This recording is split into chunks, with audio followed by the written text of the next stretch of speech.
Okay, so this is the demo for Rue Valley. So this gave me Disco Elysium vibes, which makes me happy. Okay, new game. Okay, then yeah, we are. Okay, so we've got personality points. Okay, okay, I think I like that. Let's. Okay, we're a calculated overthinker who is introverted and very sensitive. Okay, so let's hold this to wake up.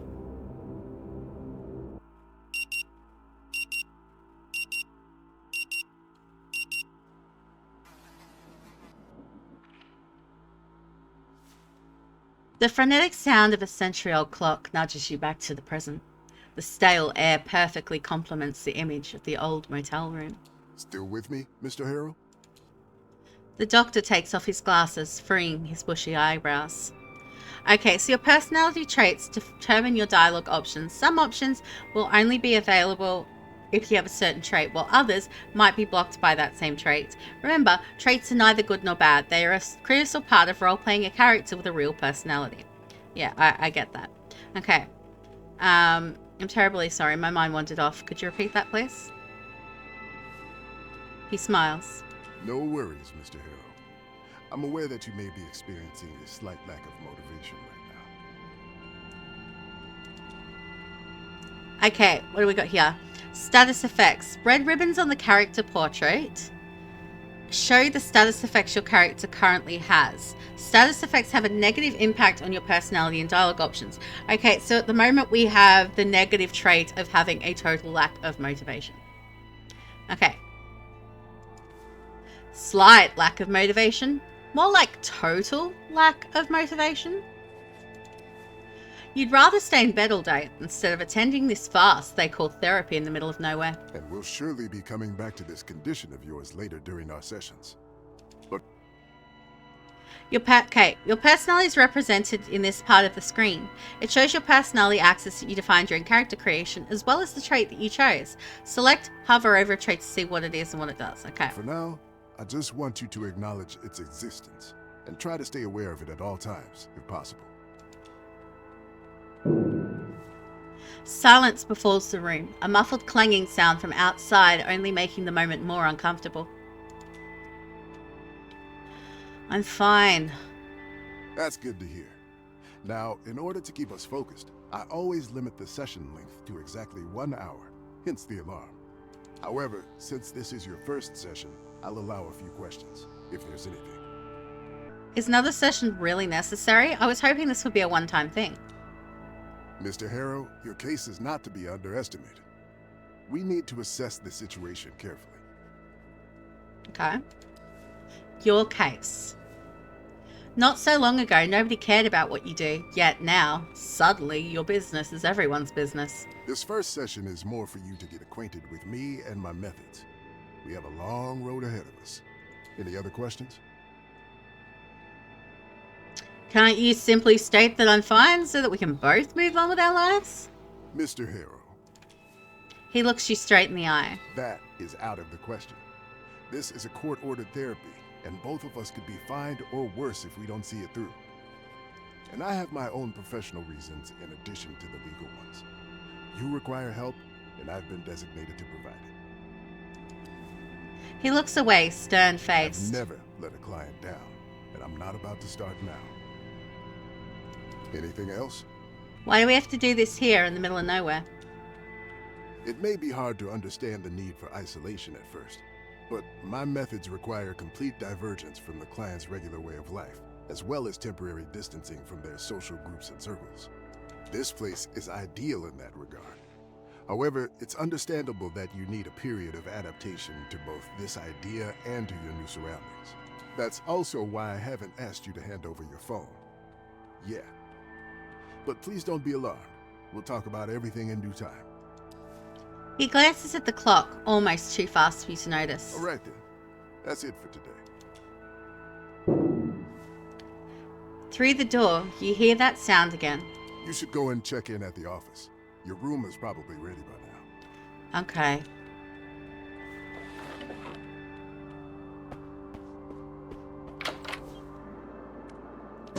Next to you is the source of the clanging you heard from inside. A young woman is beating up an old vending machine. Give me my coffee, you jerk!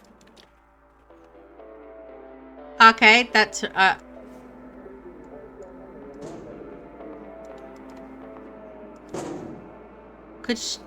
Okay, blocked by total lack of motivation. Could she be here for therapy as well? Who knows? But unlike you, she definitely looks like she needs it.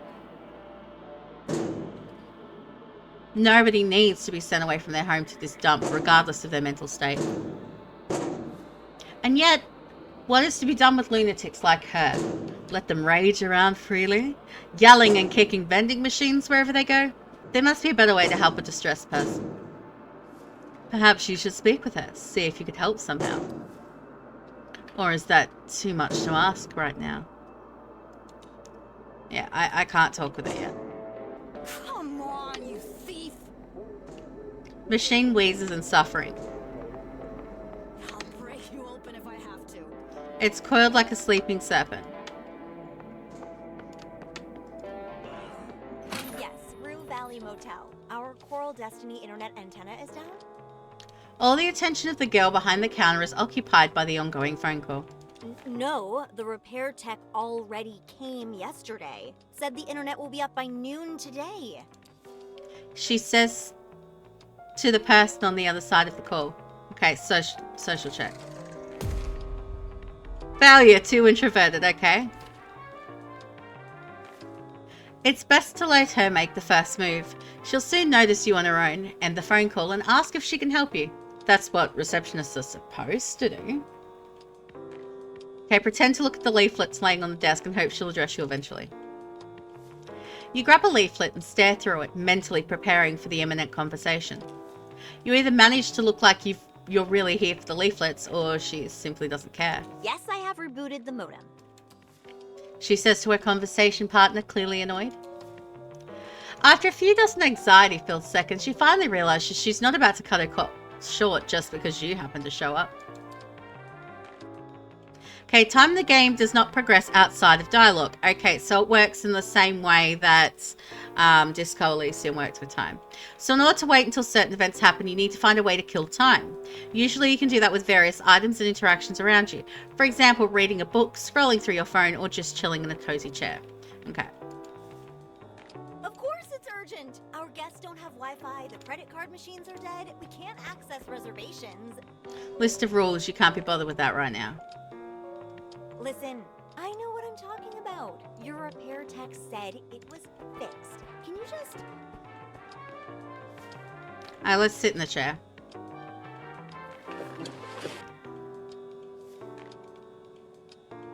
Alright, let's mess with our phone.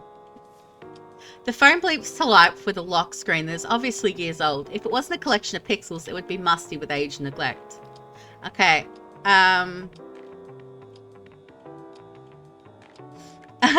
play a quick match of hyper-casual protagonists. Let's scroll through the feed until she finishes the call. You start scrolling through stale memes, boring news articles, beach photos of ex-acquaintances, and poorly targeted sponsored posts. Okay. In an overly long and arguably racist video, a non-native speaker is repeatedly making embarrassing linguistic errors. They often turned out to be unintentional double entendres. Hilarity ensues.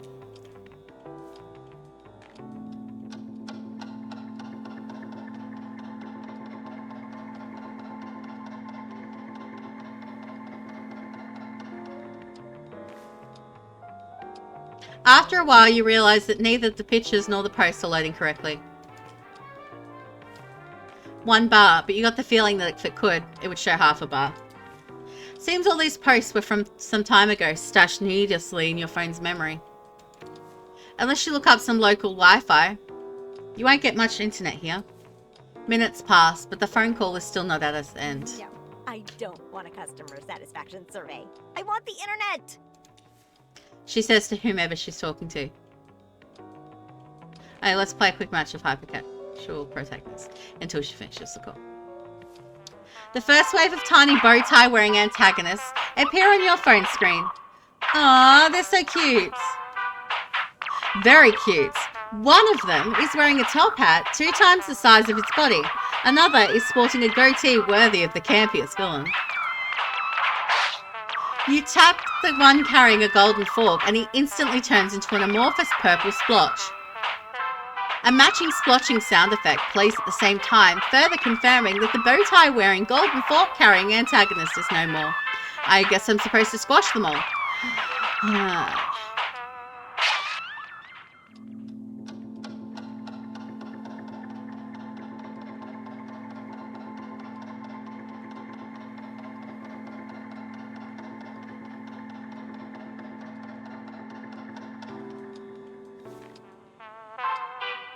As your mind spins around the absurdity of this game, and while your fingers roam aimlessly across the screen, a group of tiny bow-tying wearing antagonists gather near the pile of boxes at the top of the screen. Okay, let's tap the pile of boxes. Absolutely nothing happens. The little guys keep gathering around. Okay, let's just keep squashing them. As soon as you're about to get the one with the goatee, a slightly larger antagonist with a monocle and a pocket watch enters the play arena. Okay. Let's tap on the big guy. You press your finger against the monocled watchman, maybe a bit too hard. The tip of your finger slips and you almost drop your phone. You look at the screen after your heart almost skipped a beat and see that the whole screen is taken up by bold fat letters saying, "Temporal disruption." What the hell is going on? The letters disappear and you notice that the whole screen is frozen. The antagonists gathered around the pile of boxes stand still in their weirdest poses.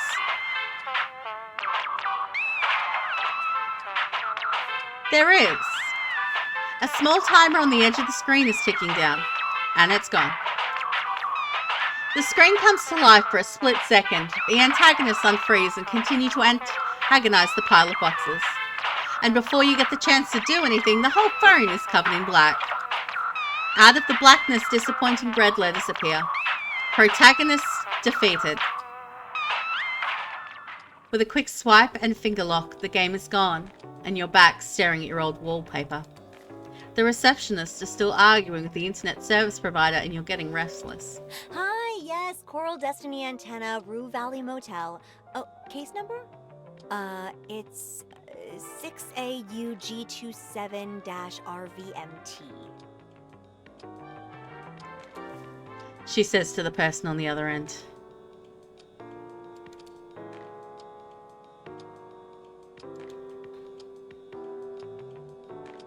Until she finishes the call. The easiest thing yet, so hard. Try it anyway.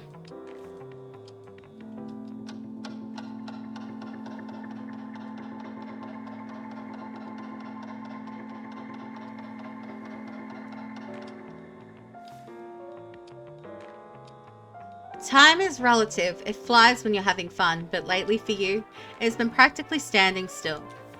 Time goes by and the girl at the reception desk is still talking. Misheard? No, she said Sunday noon. I wrote it down. I'm not... Sunday or later? That's... No. This is such a waste of time. Finally, the girl hangs up, ending the forever call. Hi! Can I help you?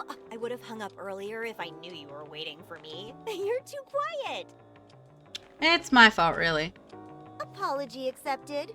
Okay, let's get you into your room. So, number 6. That's the last one on the second floor. Everything is ready for you.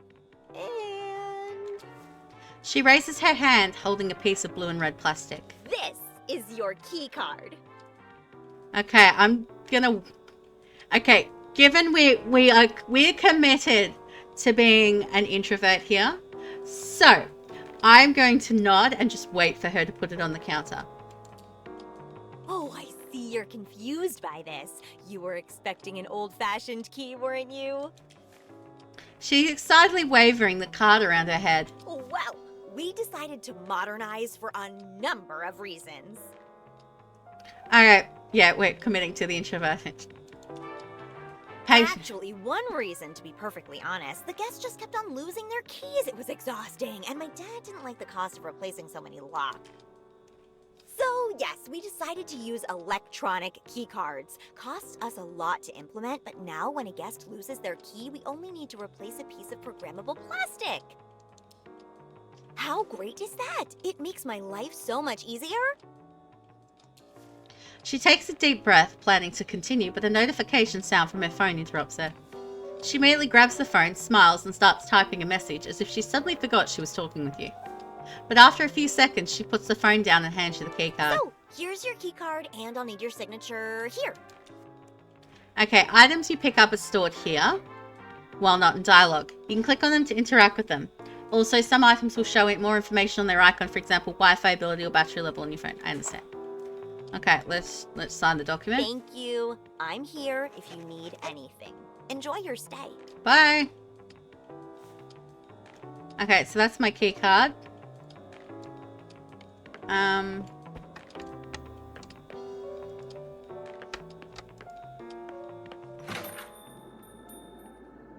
So room 6 on the second floor. What's this?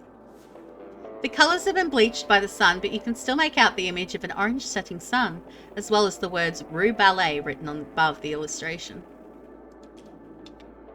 The picture is quite detailed, but the colours have been obliterated by the sun, making it impossible to discern the main subject, let alone the finer details.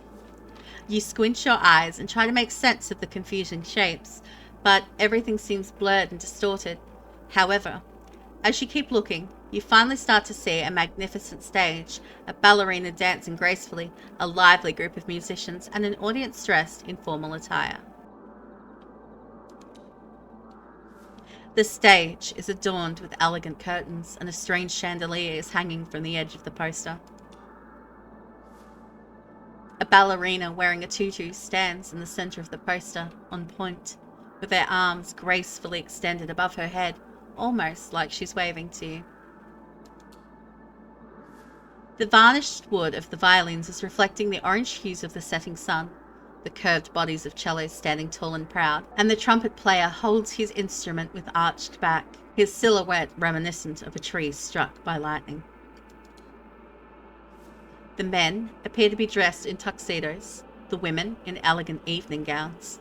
They seem to be fixated on the stage, their overly stylized faces seemingly expressing a range of emotions from awe to excitement. How did a poster for such a highbrow event end up on a wall of a rundown motel in the middle of nowhere? Something is odd here.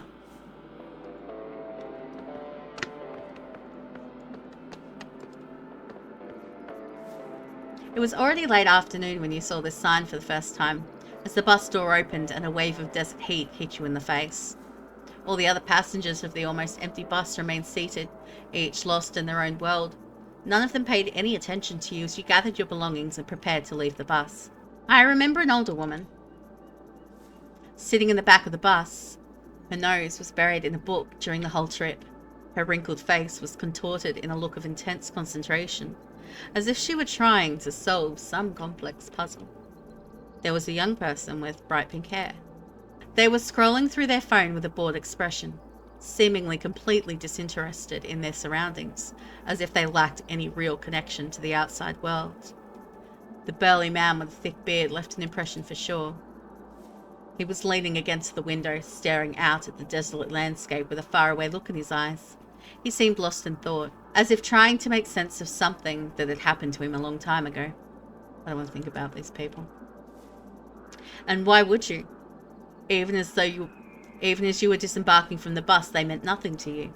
But outside, next to the bus sign, Dr. Finnick's smiling eyes were watching you, his brow dripping with sweat in the intense desert heat. He was already analysing me, trying to think of anything he could use to keep me here as long as possible. "Welcome to Rue Valley," he proclaimed, like some poorly written NPC from an outdated video game. "I'm Dr. Finnick, your therapist for the duration of your stay here." It all happened less than 2 hours ago, yet it feels like an eternity has passed since.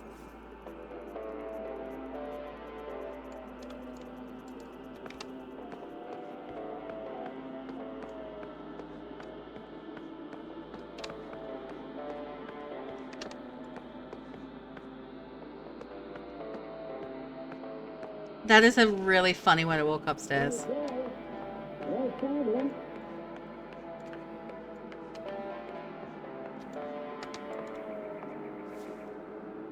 The paint is peeling from the wood of the door, but number 6 is new, shiny, and chrome. A tiny green dot of light shows up near the knob. The door is unlocked. Okay, so this is my... Alright, what's in my suitcase? Hundreds of strangers have slept in this bed, leaving behind flakes of dead skin. Still, you can't wait to jump into the sheets and contribute to the collection. Unfortunately, between you and the object of your desire, on the folded sheets, lies a dusty suitcase. Your suitcase. The smallest one you own. Okay, we're blocked by total lack of motivation to even open our suitcase. Okay. Yeah, it's such a chore. But the more you prolong it, the worse it'll get. If you don't unpack now, it'll feel ever harder and more pointless to do it later. Step by step, a simple act of unpacking will become an insurmountable burden, and even thinking about it will make you feel weak and powerless. Do you really want to crawl back into that deep, black pit? I can't go back to that. Never. Open the suitcase. There's not much in the suitcase. Spare clothes, a phone charger, a toothbrush, and a couple of other items. You really weren't planning on staying here long. Well, you better see if they have laundry facilities. Sessions, Dr. Finnick said. Days, or weeks, months even.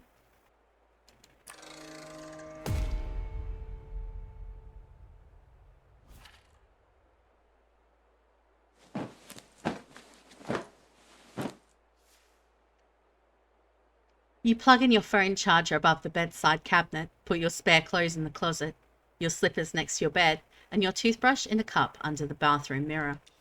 And now that the suitcase has been dealt with, this motel room is officially your home. This can never be home. It is, whether you like it or not. Okay.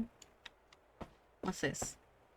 A list of rules. You can't be bothered with that right now, okay?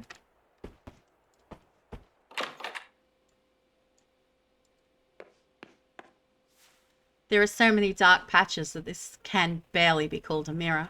A small cup holds your implements of oral hygiene. You grab the toothbrush from the cup.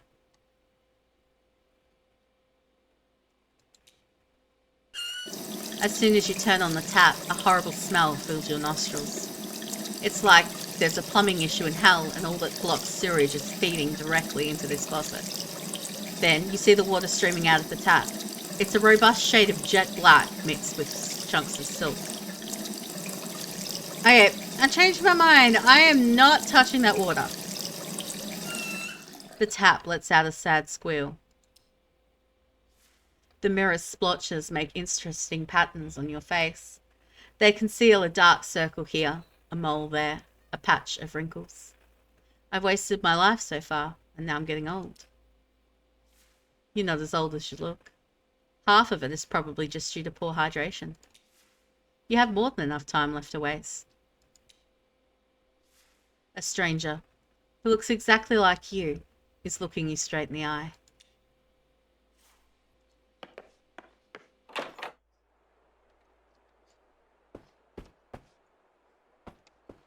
Alright, so he wanted to sleep. Despite the tight sheets and crisp-looking pillow, the bed reeks of dust and age.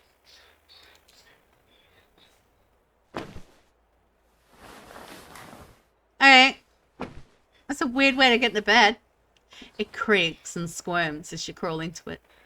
You try to make yourself comfortable, but the overly soft mattress swallows you up. As soon as your head touches the rough pillow, though, tiredness overwhelms you. Coming to this nowhere motel to attend therapy you don't need has drained you, both physically and mentally. You are desperate to get some sleep, yet, after weeks of wakeful nights, you know it won't come that easily. Okay, let's just close your eyes and hope sleep will come.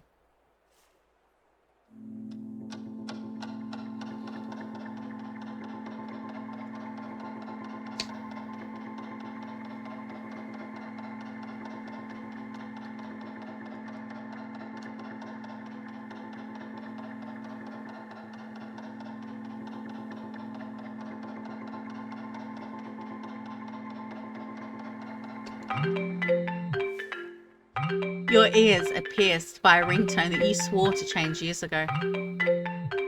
Let's check his calling first. The screen number simply reads, unknown number. You feel betrayed by your own phone masking the identity of the mysterious caller. Put on silent and ignore it. You silence your phone as the mystery of the caller's identity gently teases you.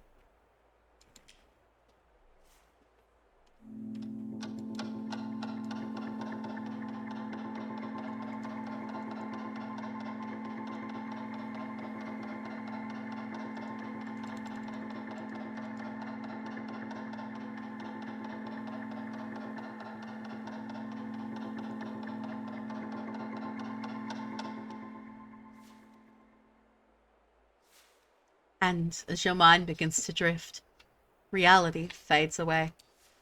For a precious moment, there's only darkness and silence. But your mind refuses to calm down. And soon, your thoughts start chasing each other in circles. Okay, mind map memories. Okay, this is your mind map. It is a representation of all the memories you have and how they are connected. When a new memory is available, you can recall it by clicking on it to activate it. Once the memory is activated, it can open dialogue choices in relation to that memory. Okay, so we've got the image of the young woman flashes before your mind's eye. She's punching and kicking the old vending machine. Could she be here for therapy as well? It is what it is. You have nothing to say, nothing to do, just the bare minimum.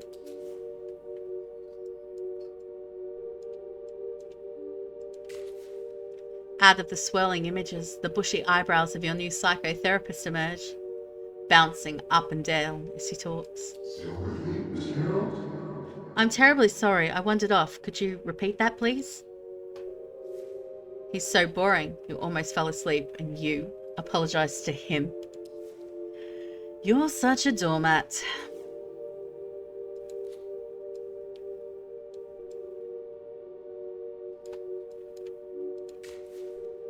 You hear a familiar sound.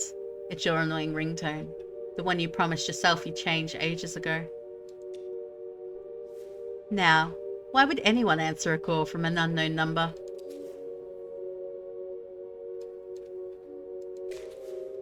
From the blur of half-formed memories and impressions, an image of the receptionist emerges. You're desperately trying to catch her attention, but she's completely engrossed in the ongoing phone call. Pretend to look at the leaflets laying on the desk and hope she will address you eventually. What a pathetic attempt at acting. Or were you a bad actor on purpose, hoping she'd take pity on you?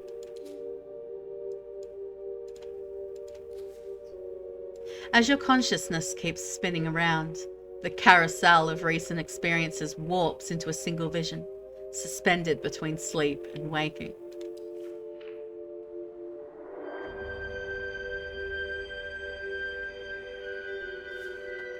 You find yourself staring at the smallest suitcase you own, perched on rumpled motel sheets.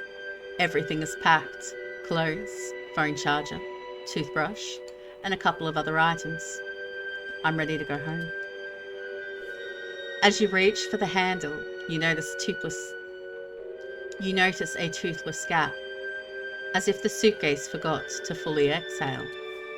Then, the gap widens just a little, and something shifts inside. The suitcase jerks. It's just a faulty latch, let's do it already. But the suitcase feels too alive. With a loud hiss, the seam splits and a snake's head appears, lidless eyes fixed on yours. Then, more hisses follow and more snakes emerge, liquid as death and cold as oil. Their bodies twist into knots, ready to spill all over the sweaty sheets. Shut it now! Okay. I gotta get rid of the suitcase. Let's shove it under the bed and get it out of here. Out of sight, out of minds. As you descend the stairs, midday heat pricks your neck with sweat, and you think of everything you left inside the suitcase. It's just clothes, phone chargers, toothbrush, and a couple of other items. You enter the reception area. No one's here, and even the AC is turned off. The air is hostile and heavy. I can't wait here, it's too hot. On a desk, a stack of pristine checkout forms sits beside a pen. Perhaps you can just do it yourself? Yes, let's get this over with.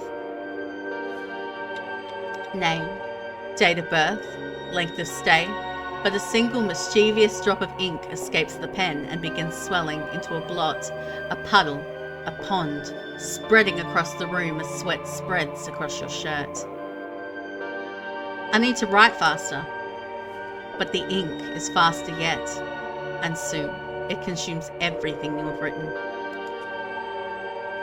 You slap the new form over the old one. The blot sinks upward, your sweat drips downward. The paper becomes a battleground of stains. Your tongue feels swollen, your throat dry. It's no use, just keep writing.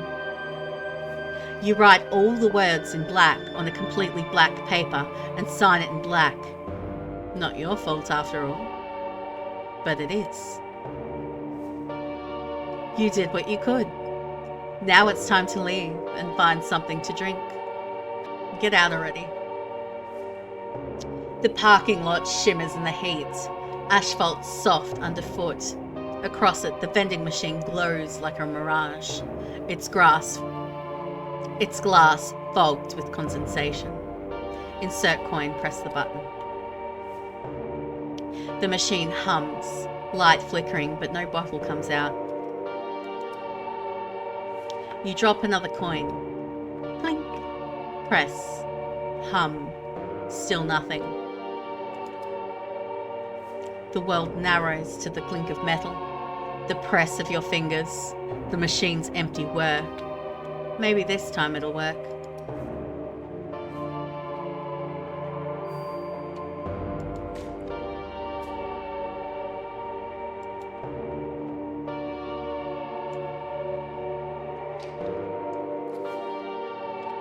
Don't worry, it wasn't even a real memory. Yet, but it is an embodiment of my feelings. More like random neural activity in your brain, synapses sparking from nothing. Best forget about it. I just know it's important.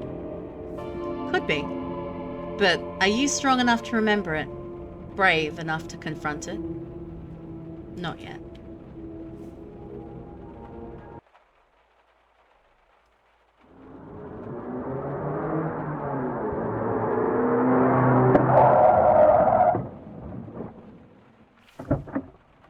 The sound of a car engine and screeching tires urges you to open your eyes, bringing you back to miserable reality once again. Your head is still spinning in a whirlwind. Okay. Status effects. Some status effects can have a greater impact on your personality. Thirsty, for example, nudges you just 1 point towards the impulsive side. But some other status effects have a much greater influence, in some cases drastically change the personality you define. Okay. So it nudged me down because I'm thirsty. I can't focus. Okay. Your head is still spinning in a whirlwind of uncontrollable thoughts. Your nostrils pick up a curious smell of dust, and your throat is dry as a desert. It was foolish to hope you'd fall asleep. Let's get up and find some water.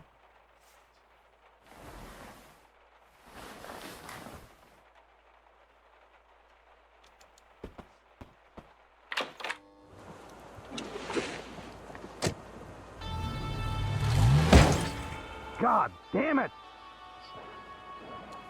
You hear the man yell from inside his vehicle. Even through the tinted windshield, you can feel his frustration. Come on, start, you piece of shit!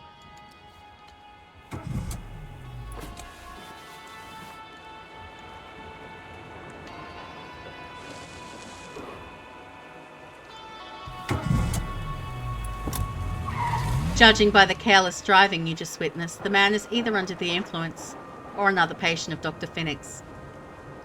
He seems to be in a hurry. In a hurry to break his neck, perhaps?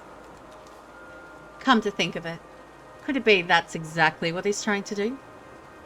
I'd rather not think about that right now. Right, let's find something to drink.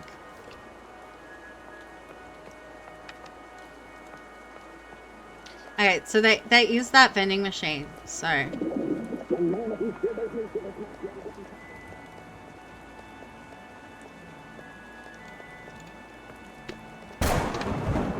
You jump as if someone jabbed you in the stomach. For a split second, the whole world was exploding, but it was just a thunderclap, the loudest one you ever witnessed. At least my reflexes still work. As well as your heart. It's racing from the sudden shock. But there's nothing to use this unwanted excess of adrenaline for, so it keeps lingering, eating you from the inside out while you stand alone and thirsty in the middle of the empty parking lot.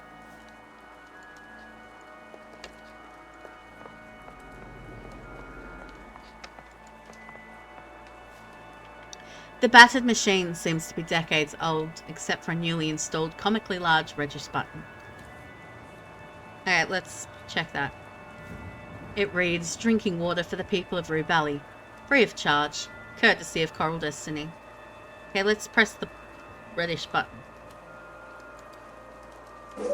With a bang and a clang, the machine vomits out a bottle of water.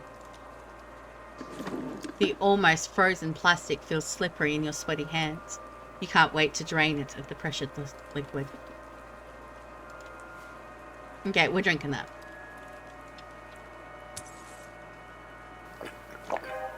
Your thirst screams at you to gulp down the entire bottle right now, but there's no need to hurry.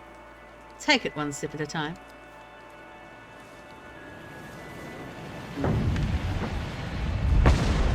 Suddenly, the night sky turns blood red and you feel an infinite scream passing through everything.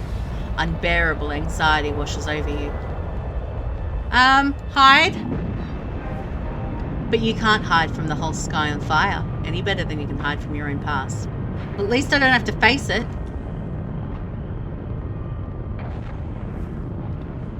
Your eyelids connect and the darkness greets you for a mere second. But, as always, the carousel of suffering starts spinning immediately. How do I stop? That's easy. Simply stop being you. What kind of answer is that? The receptionist says whimsically, emerging from the whirlwind.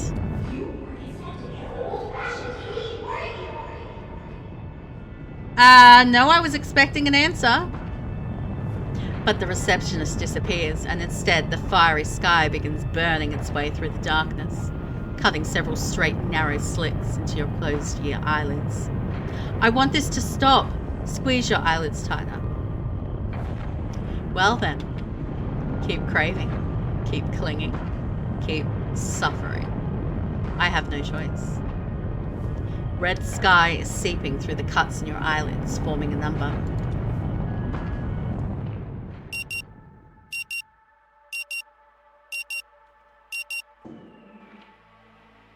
Still with me, Mr. Harrell?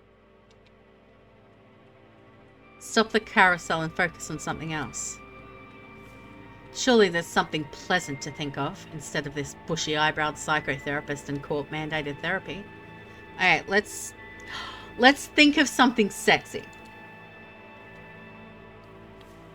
But Dr. Finnick only seems to become more real. Mr. Harrell, can you hear me? Yes, sorry. It's all right. He pauses for a moment. I'm aware that you may be experiencing a slight lack of motivation right now, and will surely be coming back to this condition of yours. Lack of motivation?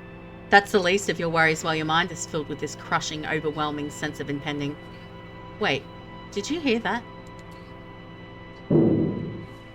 A muffled sound of metallic clanging from the outside diverts your frail attention. For some unknown reason, your heartbeat accelerates and cold sweat appears in your armpits. At all times, if possible. The doctor finishes, apparently expecting some sort of answer from you. Just nod. Good. Now, in order to keep us focused, I always limit the session length to exactly 1 hour, hence the alarm. However, since this is your first session... He stops mid-sentence and gives you a concerned look. Mr. Harrow, you're shaking. Are you feeling unwell? Try and act like the stable, well-adjusted person that you are.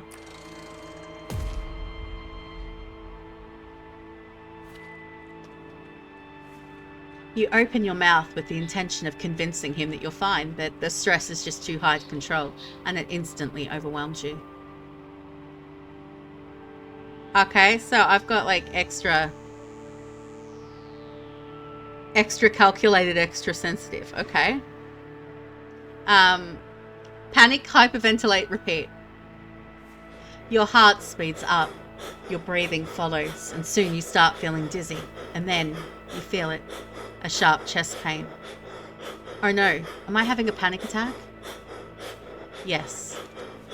This realization makes you panic even more, which further accelerates your breathing. Easy, Mr. Harrow. You're not having a heart attack or anything similar. Trust me. You're just getting too much oxygen. Let's try breathing through pursed lips as if we're blowing out a candle. No, he's trying to kill me. I need oxygen. Breathe even faster.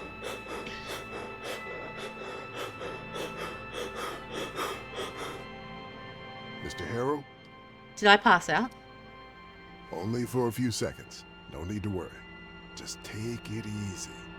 Feeling a little better? He smiles. Good. He pauses for a moment. May I ask, how is your sleep these days? I haven't slept in months. Is that so?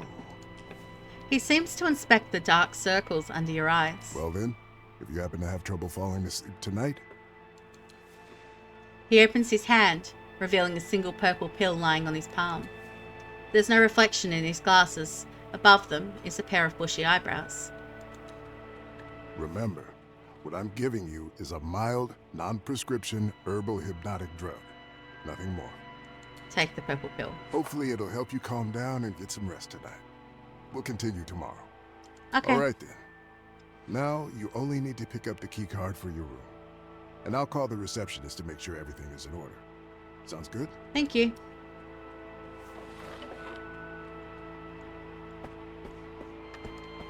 What's in here? The exit is behind you. That's the bathroom.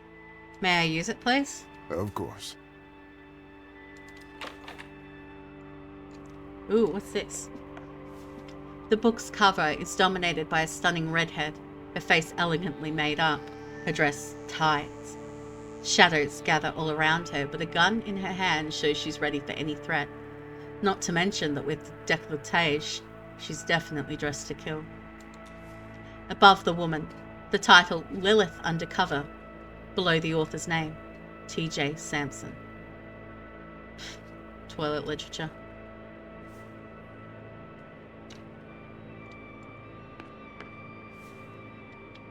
A terrified and confused man meets your gaze from the other side of the mirror. He looks exactly like you, but somehow doesn't feel like you. What's happening to me? You must have gotten lost in thought for a moment while the doctor was speaking. It couldn't have possibly happened more than a couple of minutes ago, but it feels like an hour has passed since. And then, the sound of that old alarm clock awakened you from a daydream you can't remember, and this overwhelming tsunami of dread appeared out of nowhere. There's something fishy about this mirror. Could it be that there's a hidden camera behind the mirror and he's secretly recording his patients? Impossible. He wouldn't. Or would he? Only one way to find out. You open the cabinet door carefully. But there's no sign of a secret camera inside. Instead, you find toothpaste, a roll of toilet paper, and a bottle of whiskey. In a purple old-fashioned font it says Numb Night, Sour Mash. The recipe says the same, 40% alcohol by volume, 80 proof. Let's take a few sips of the whiskey. A strong, harsh-tasting liquid fills your mouth. After you swallow it, a dark, nutty and salty flavour undertone begin emerging.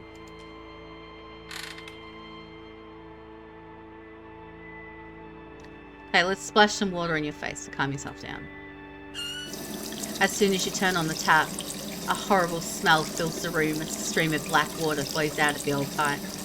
Yet somehow, this doesn't surprise you. Instead, it's almost like you expected it to happen. Changed my mind. Okay, let's...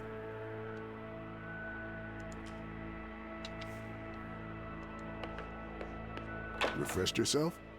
Feeling a bit better now? Much better. That's good to hear. See you tomorrow, Mr. Harrell. Bye!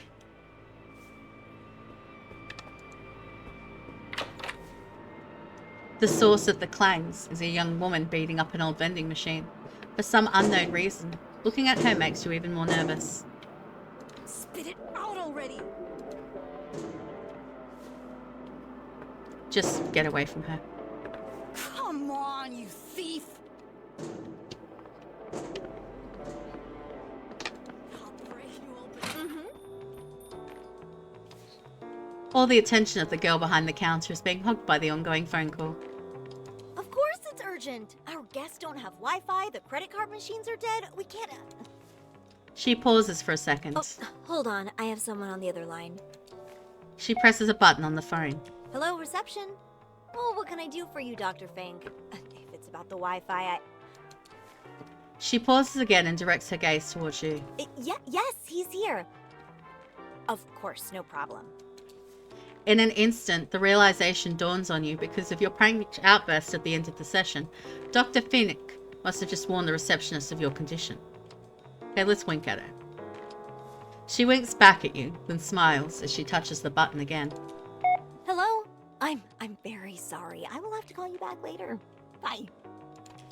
She ends the call and turns to you. Hello, Mr. Harrow. How are you? Are you ready to check in?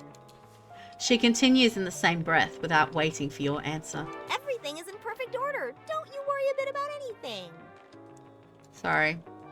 Apology accepted. Okay, let's get you into your room. Her voice is full of enthusiasm. So, number 6. That's the last one on the second floor. Everything is ready for you. And... She raises her hand holding a piece of blue and red plastic. this is your key card. Thank you. You stretch your arm politely, hoping she'll hand you the card, but she's completely ignoring your gesture and is excitingly waving it around. Oh, I see you're confused by this. You were expecting an old-fashioned key, weren't you? Well, we've decided to modernize for a number of reasons. Suddenly, she curtails her excitement as if she remembered something. Oh, you must be very tired. Perhaps I'll tell you about it some other time. It's a really interesting story. Yes, I'm exhausted. Here, She hands over the key card and puts some kind of document on the counter. I'll just need your signature. Hey, let's read it first. They won't get you this way. And don't forget the small print. Oh, are you a lawyer, perhaps? She interrupts you curtly. Why do you ask? Oh, just that, people usually sign it without reading. It's probably the same in every motel. I bet my father copied it from a template he found online or something. I prefer to know what I'm signing, thank you very much.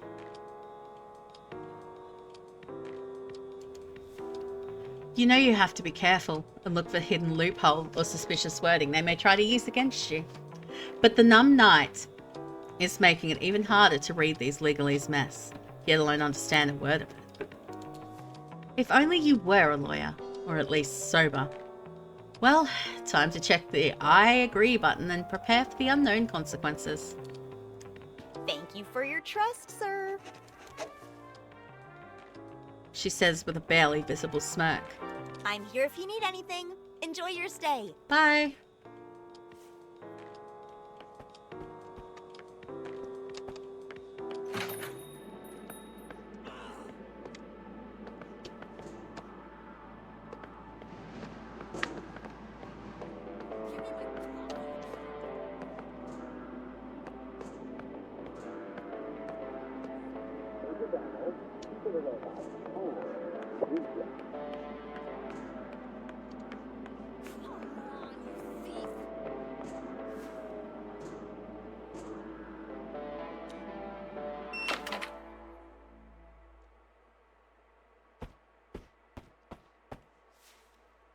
Your dusty suitcase, the smallest one you own, is lying on the folded sheets.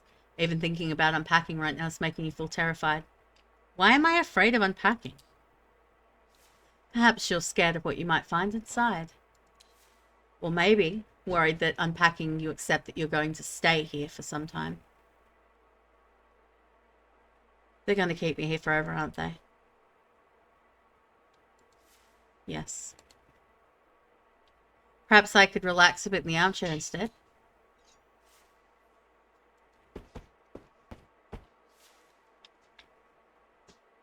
The armchair looks exactly like the one in Dr. Fink's room. Okay, let's sit down. As soon as your buttocks touch the frayed armchair seat, tiredness overwhelms you. Coming to this nowhere motel to attend therapy you don't need has drained you both physically and mentally. All you want is to sleep, but unnerving restlessness is gnawing at you from the inside, like a colony of termites munching on a piece of dead wood. I stare at the suitcase. What a pitiful, inert object. It's full of my stuff. Stuff, clothes, phone charger, toothbrush. Might as well be empty. But it isn't. Okay, let's just close our eyes and hope sleep will come.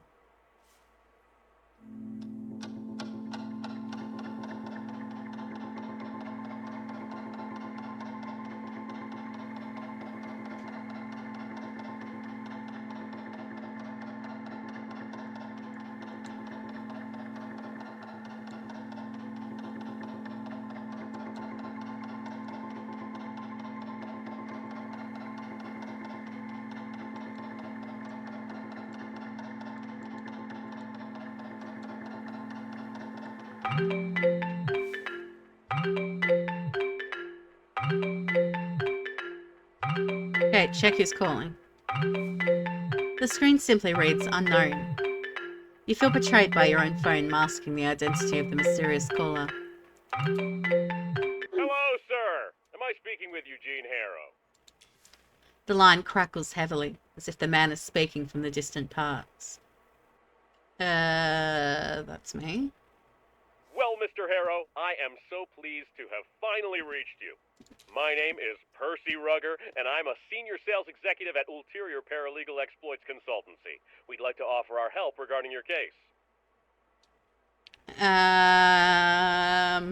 Who gave you this number? Well, Mr. Harrow, to be honest, I don't even have your number. It was randomly selected by the computer. The privacy of our potential clients is among our core values here at Ulterior Paralegal Exploits Consultancy, I can assure you. Now, if my information is correct, you have recently been unjustly forced to participate in treatment which, in our opinion, may have consequences not aligned with your best interests. Are you referring to my psychotherapy here in Rue Valley? Mr. Harrow, let me be frank with you. I have no idea where this true valley of yours is, but we will work together to put an end to this undue response to your, well, unique situation. I mean, we have only known each other for a couple of minutes, and I can already see what a strong-willed individual you are. You know what you want, and nothing will stop you from getting it. So I presume you're ready for the next step in our cooperation? Well, do I have to decide right now? This is all happening so suddenly. I completely understand what you're trying to say, Mr. Harrow. To make things easier for you, I'll simply write down your general consent here and forward your case to my colleagues in our paralegal department. They'll contact you shortly. Well, Mr. Harrow, it was a colossal pleasure talking with you. Juice! Before you have a chance to say anything, the phone line is already dead. But at least now you know you're not the only one who realizes the absurdity of this mandated psychotherapy.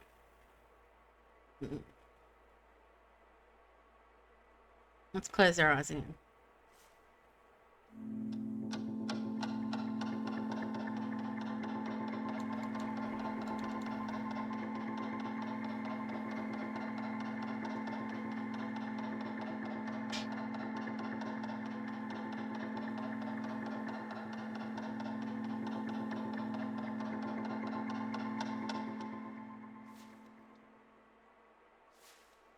And as your mind begins to drift, reality fades away.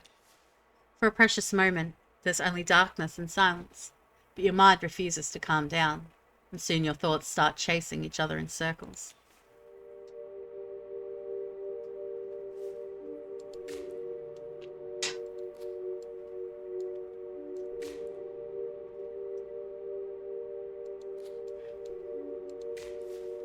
For a split second, the whole world was exploding. But it was just a thunderclap, the loudest one you ever witnessed. At least my reflexes still work. As well as your heart. It's racing from the sudden shock.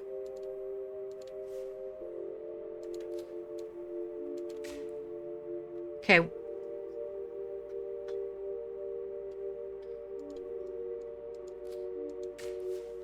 Suddenly, the night sky turns blood red, and you feel an infinite scream passing through everything. Unbearable anxiety engulfs you. Hide. But you can't hide from the whole sky being on fire any better than you can from your own past. Then suddenly, everything happens again. Everything again, but nothing after.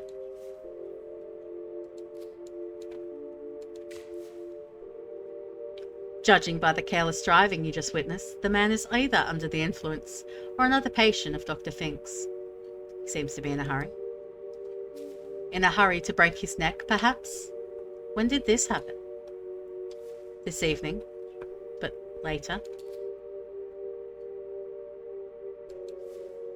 The meaning of what you've just experienced is still hard to grasp. Is this some weird deja vu?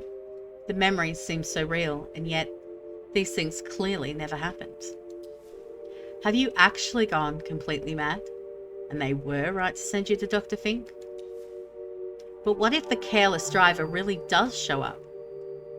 What if the lightning really actually strikes the motel and the night sky turns red?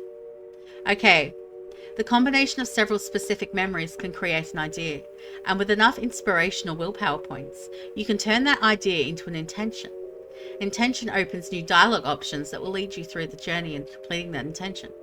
Keep in mind that not all that you intend can be successfully achieved. I understand. Okay.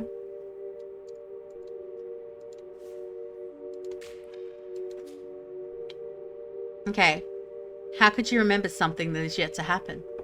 Then again, why would you imagine events so specific? You want to get up and find out if these strange memories will play out in a reality, or if it is but the fever dream of a lunatic.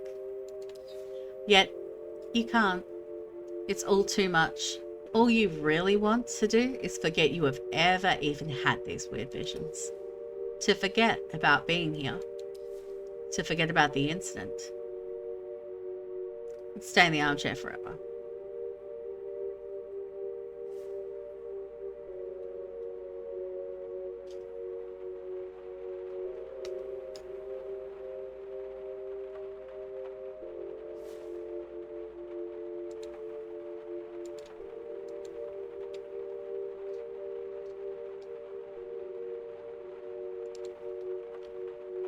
Okay, let's close our eyes again.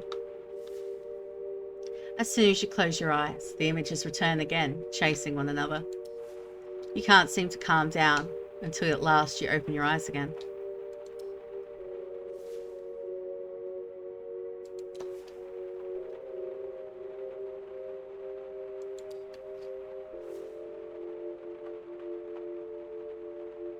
Okay, let's scroll through the feed.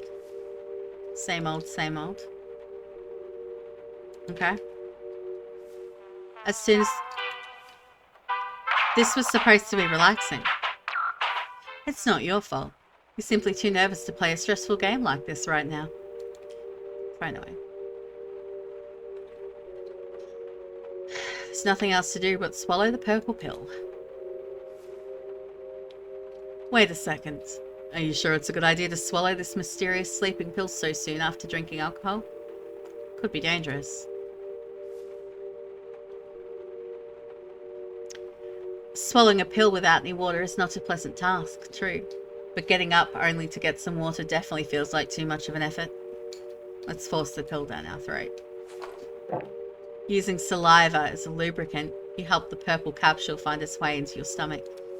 You have no idea how long it will take until its effects kick in, so there's nothing to do but wait. But gradually, Your thoughts begin to slow down and your consciousness tightens its feverish grip on you. No turmoil. Okay, we lost the anxious, was it the purple pill? Or was it the numb nights? It doesn't matter. Nothing matters. Embrace the sweet relief.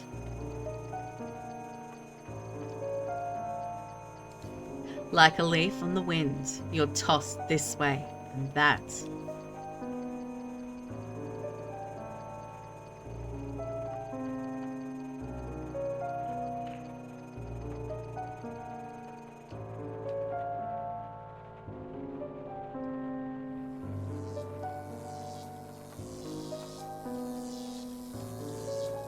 But what is this? A tiny spark of light seems to have taken root deep inside you. It must have broken away from that mighty forked bolt of the brightest lightning you ever saw earlier. A spark still without shape, still without purpose, but full of potential. The sound of the loudest thunder jerks you out of your slumber. The speck of uneasy, now fully grown, is pulsing in your chest. You remember this feeling. Okay, inspiration points are small sparks of inspiration that you can use to motivate ideas and turn them into intentions. Be aware that when you spend inspiration points, they are gone for good. I understand. And as you finally recognize what it is, your pathetic attempt at forgetting about what you experienced earlier is shattered. Okay.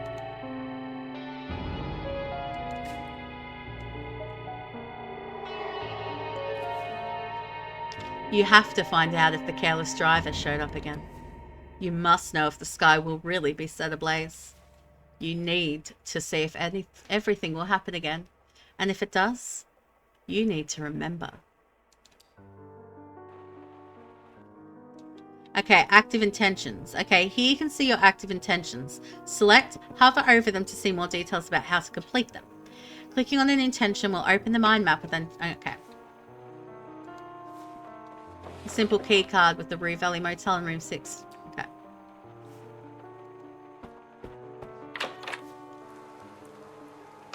The rain has slackened off, and you see nothing out of the ordinary.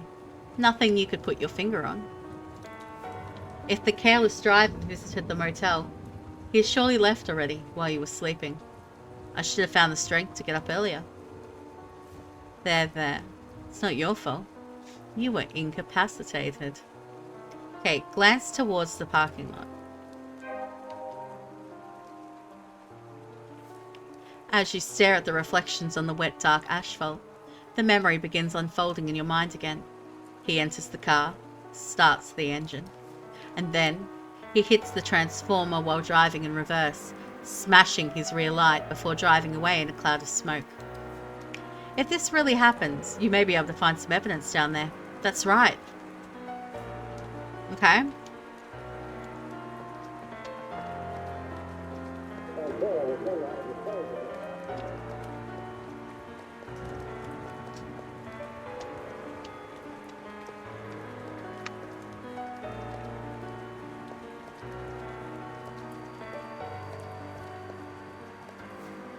As you come closer to the transformer, you immediately notice a couple of red plastic shards. Okay, let's inspect the transformer. The transformer doesn't show any obvious signs of the impact. There are several small ones scattered all around, translucent triangles and rhomboids. The largest of them is lying right next to the transformer, shiny and wet, boldly staring at you from the dirty asphalt. This shard is obviously part of a broken taillight. This means he's been here already. There's no other option. Or is there? It could have been lying here for days from some other vehicle. Could be. If only there was a way to know for sure.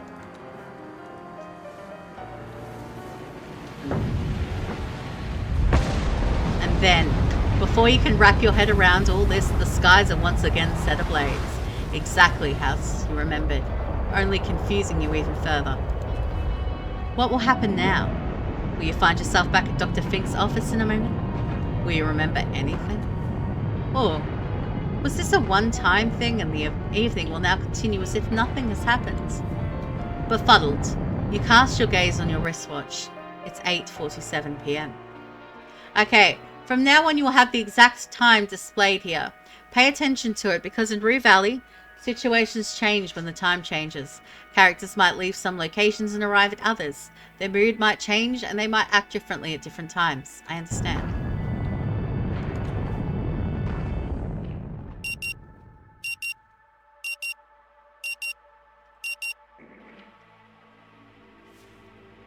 The phonetic sound of the alarm nudges you back into the present. Still with me, Mr. Harrow? Yes, you have my full attention. Mr. Harrow, I'm aware that you may be experiencing a slight lack of motivation right now. Lack of motivation? But you are motivated. You just need to remember. To remember? Yes, there's something very important. A muffled sound of metallic clanging from the outside interrupts your train of thought. And suddenly, an image of a young woman punching and kicking the old vending machine emerges in your minds. But, like the first rock in an avalanche, it's inevitably followed by others, and more memories start emerging. The receptionist, the thunder, the mysterious driver, and finally, that of yourself, standing in front of the transformer under the fiery sky, hoping you won't forget everything again.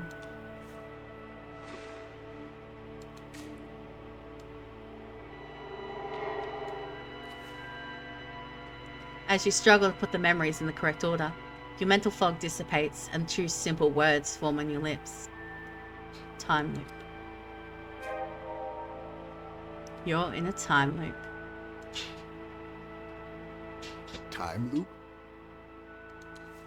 Dr. Fink's voice pulls you back to the old motel room. I don't think I follow, Mr. Harrow. Would you care to elaborate?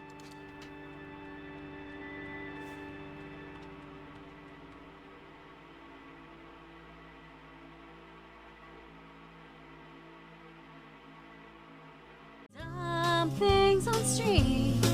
So many dumb things on stream. Dumb